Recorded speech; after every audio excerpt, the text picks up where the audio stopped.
everybody, this is Mike Lung over to Allendale's trading floor. It is Tuesday, October 13th, starting the day off with a little bit of a mixed bag here. You saw crude oil take us off here yesterday, recovering a bit today, while the equities were gaining in value yesterday, but falling back a little bit here today. So we're watching this. We're watching the grain stay pretty green on the overnight session. Nothing too outrageous after yesterday's large sell-off from the beans, but looking to recover some of those losses here early on in the day.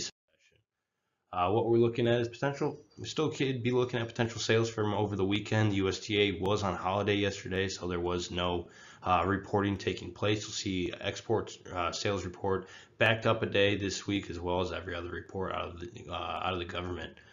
Some are citing yesterday's sell-off to rains being added to the forecast in South America. As of right now, we will see if that is the case, or if it was the large open interest decrease on report day, potentially putting our high in on the most bullish report of the year.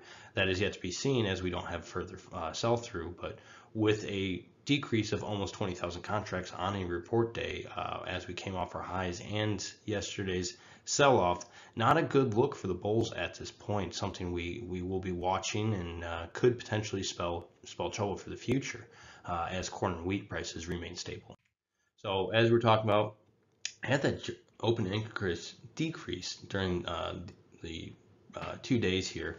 Looking at yesterday, a big sell-off day, broke through our old high here as well as our intermediate high, breaking through both those support levels, went below the 10-day moving average here this morning, a little bit yesterday, but seems to be holding at this point. We'll be continuing to watch this band of the trend line, seeing if it is a midpoint for the bean move, something we oscillate around, which we have seen so far on this up move, and if we did see a false breakout above the old trend line that was capping us for a majority of the way until report day came about. So we'll be watching all of that, especially with stochastics pointing lower, that divergence that we talked about in the spec rec video, something if you haven't seen yet, go check out. And on the livestock side of things, we're looking at show list down 66,000 with a average cash trade last week of 108.86. Choice and select both higher yesterday and you had carcass a bit lower on the day. Looking on the technical side of things, cattle, nice size sell-off yesterday, but still within the bounds of the recent range we've been trading here for cattle. Really not much of anything happening in this cattle market, which is why you're seeing all these moving averages start to bounce together, showing that there's not much of a large trading range or really trend going in place at this point. As of right now, we're just moving sideways in this cattle market until you do get a break of these support levels.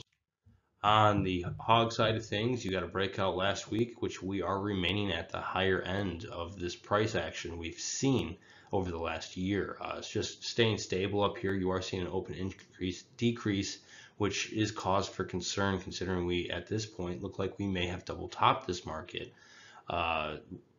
So something we'll be monitoring right now. It's too early to tell whether or not we have. The gaps remain open below us, and we are still sitting at the higher end of this. So we'll be watching this on the technical side, looking for a break higher for a further up move, keeping the uptrend still in play.